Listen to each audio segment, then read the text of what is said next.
Oke, Assalamualaikum warahmatullahi wabarakatuh. Salam berkah, Kiai Marketing. Teman-teman sekalian, saya akan sharing tentang permasalahan yang dihadapi oleh banyak orang, yakni berkaitan dengan penyelesaian hutang. Terutama jika Anda mempunyai hutang kartu kredit ataupun hutang KTA atau kredit tanpa agunan. Teman-teman sekalian, yang namanya hutang itu pasti ada yang direncanakan, ada yang tidak direncanakan. Dan kebanyakan yang hutang bermasalah itu karena tidak direncanakan dengan baik, atau tiba-tiba skenario di dalam hidup kita berubah. Misalkan adalah kita tiba-tiba diberhentikan dari tempat kerja, kita tiba-tiba kehilangan penghasilan, atau penghasilan kita pakai untuk membiayai anggota keluarga kita yang sakit. Akibatnya apa? Pengeluarannya lebih besar daripada pendapatannya. Salah satu cara untuk menambal sulamnya yaitu kita biasanya menggunakan kartu kredit kita atau mengajukan pinjaman tanpa agunan. Nah, akan menjadi masalah jika pinjaman kita ataupun KTA ataupun kartu kredit kita kemudian tidak bisa terbayar dengan baik. Nah, tentunya saya yakin situasi itu tidak Anda rencanakan, karena jika direncanakan itu berarti adalah sebuah niat yang kurang baik. Nah, apabila Anda mengalami hal yang sama dengan saya juga pernah mengalaminya. Bukan selalu bisnis saya lancar, bukan selalu usaha saya jalan mulus, tapi ada di mana kemudian kartu kredit saya macet. Dan yang saya sharing ini adalah yang sudah pernah saya lakukan teknik ini. Ada beberapa buku yang saya baca dan juga beberapa podcast yang menginspirasi saya, dan akhirnya kemudian saya praktekin prinsip pelunasan kartu kredit ini. Yang pertama adalah di dalam pelunasan kartu kredit, jika Anda tidak mempunyai uang untuk membayar cicilan dan hanya cukup untuk membayar saldo minimal atau limit minimal, ya, angsuran minimal, sebaiknya jangan Anda lakukan, karena angsuran minimal itu tidak menyelesaikan masalah, hanya mengulur masalah. Nah, pokok Anda hutangnya tetap sama dan bunganya pun terus berjalan. Jadi yang Anda bayar itu ada 3 hal. Yang pertama adalah pinjaman pokoknya, yang kedua adalah bunganya, dan yang ketiga adalah dendanya. Nah, apabila Anda pengen melunasi kartu kredit dan sekarang Anda memang sudah dalam tahapan ditagih-tagih karena macet, debt collector mungkin sudah datang ke tempat Anda, maka akan saya sharingkan beberapa tipsnya sebagai berikut. Yang pertama adalah Anda harus punya mental pemberani. Dalam artian ketika debt collector datang ataupun siapapun datang, ada yang menelpon, angkatlah teleponnya dan temuin orangnya. Mereka bukan malaikat pencabut nyawa, tapi mereka hanya manusia biasa yang ditugaskan dari kantor. Jadi temuin saja dan jelaskan secara baik-baik. Nah, apabila Anda belum didatangi debt collector, maka langkah paling cepat adalah segera Anda telepon call center. Nah, call centernya biasanya nomornya ada di belakang kartu kredit Anda, dan minta dihubungkan dengan bagian collection. Nah, nanti di bagian collection Anda kemukakan nama, kemudian nomor kartu kredit Anda, dan jelaskan kenapa Anda tidak bisa membayar kartu kredit itu atau cicilan kartu kredit itu. Jelaskan apabila Anda memang pekerjaannya lagi bermasalah seperti pandemi seperti sekarang, lagi banyak yang di PHK, lagi banyak yang gajinya dikurangi 50%, segala macam, maka jelaskan itu kepada petugas collectionnya. Kemudian biasanya petugas collectionnya akan meminta Anda untuk mengirim email secara tertulis tentang permintaan keringanan cicilan kartu kredit itu. Kalau Anda pengen melakukan pelunasan, maka sekalian Anda melakukan negosiasi pelunasan dengan petugas collection tersebut. Nah, pelunasannya yang bisa Anda negosiasikan itu ada 3 hal. Yang pertama adalah denda, yang kedua adalah bunga berjalan, dan yang ketiga adalah angsuran pokok. Misalkan pada saat itu saya punya hutang 15 juta. Maka saya sesuai dengan buku yang saya baca, maka saya sengaja macetkan karena saya sudah tidak bisa membayar dan saya tidak mau membayar angsuran minimal atau cicilan minimal. Nah, kemudian kita harus siap-siap mentalnya. Begitu 3 bulan kita macet, nanti akan ada telepon dari petugas collectionnya dan kita sampaikan secara baik-baik bahwa kita tidak mampu membayar kartu kredit tersebut. Kita mau melunasi sambil kita cari rezeki jalan keluarnya. Kemudian biasanya si collection akan mengatakan utang Anda adalah 15 juta sekian. Lalu pada hari itu saya sampaikan bahwa kalau 15 juta tentunya saya tidak punya uang. Jadi saya hanya punya uang 5 juta rupiah saja. Silahkan jika Anda mau maka saya transfer dan saya minta surat bukti lunasnya. Dan kalau tidak mau ya saya akan berusaha dalam beberapa waktu. Dan memang seperti dugaannya dari 15 juta saya nego ke 5 juta tidak bisa. Kemudian akhirnya kartu kredit itu macet selama 6 bulan. Begitu 6 bulan maka debt collector akan datang ke rumah kita. Nah, dia pertama datang ke kantor saya, kemudian ditemui anak buah saya, kemudian dia akhirnya ke rumah saya. Nah, di rumah saya ketemu dengan istri saya. Seperti biasa kalau debt collector pasti kan sok mengancam gitu ya. Tapi alhamdulillah ini debt collectornya tidak terlalu banyak mengancam, hanya memberikan peringatan karena memang baru pertama kalinya. Selanjutnya apa? Setelah debt collector datang itu tentunya orang collection akan sering menelpon Anda. Nah, di tahapan ini penting untuk menyatakan bahwa ketidakmampuan kita. Jadi kita hanya memiliki uang 5 juta dari tagihan 15 juta itu.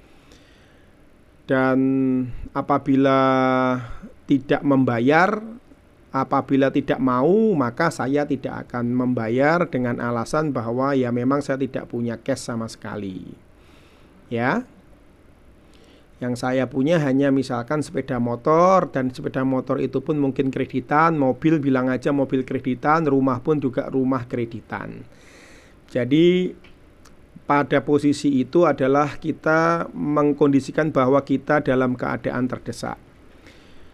Barulah kemudian setelah nego alot ya 1-2 hari kemudian baru si bagian koleksinya mengatakan kepada saya bahwa oke lah, dari pokok denda dan bunga sebesar 15 juta akhirnya dia menyetujui untuk diberikan keringanan untuk pengembalian sebesar 7.500.000 rupiah atau 50%-nya. Oke, saya menyetujui dan saya bilang oke, saya carikan tambahan 2,5-nya. Nah, kemudian kita datengin kantornya ya. Jadi kalau bisa sebelum pelunasan kita datengin kantornya, beneran kita ketemu collectionnya, temui di kantor kartu kreditnya. Misalkan jika Anda kantornya biasanya nyempil di kantor pusatnya bank itu ataupun di kantor cabangnya. Setelah ketemu baru kemudian saya bertemu muka, saya berkenalan, dan kemudian saya diminta menyetorkan uangnya ke teller. Jangan mentransfer melalui e-banking, karena kalau melalui e-banking kita nggak bisa masukin data beritanya secara penuh. Jadi kita masukin ke teller supaya apa? Supaya kita bisa kita tuliskan di situ. Misalkan di dalam kolom beritanya adalah pelunasan kartu kredit, nomor kartu kredit berapa, atas nama siapa, dan telah disepakati oleh siapa sebesar berapa rupiah, jadi sebesar 7.500.000 rupiah. Setelah saya transfer, kemudian saya menunggu surat pelunasannya, ya. Agar apa? Agar data kita clear baik di OJK maupun di BI. Nah, saat ini namanya SLIK, jadi kita nggak punya dosa lah ya di bank, sehingga tetap kita bisa ambil kredit, tetap kita bisa nabung dan aktivitas perbankan lainnya.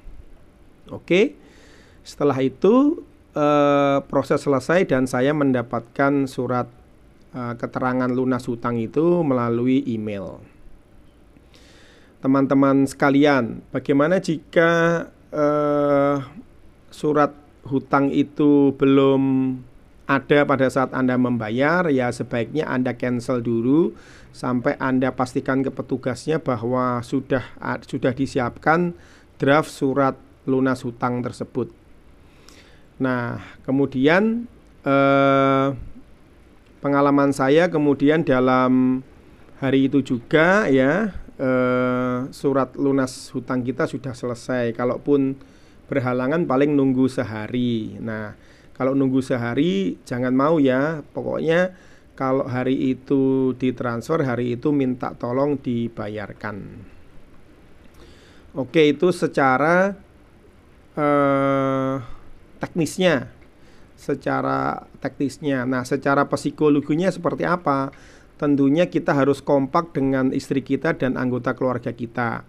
Apabila kita ingin memacetkan kartu kredit kita, kemudian kita pengen mendapat diskon pelunasan, maka kompaklah bersama istri Anda bahwa istri Anda juga harus tahan ketika ditelepon setiap waktu, kemudian ada debt collector yang datang ke rumah.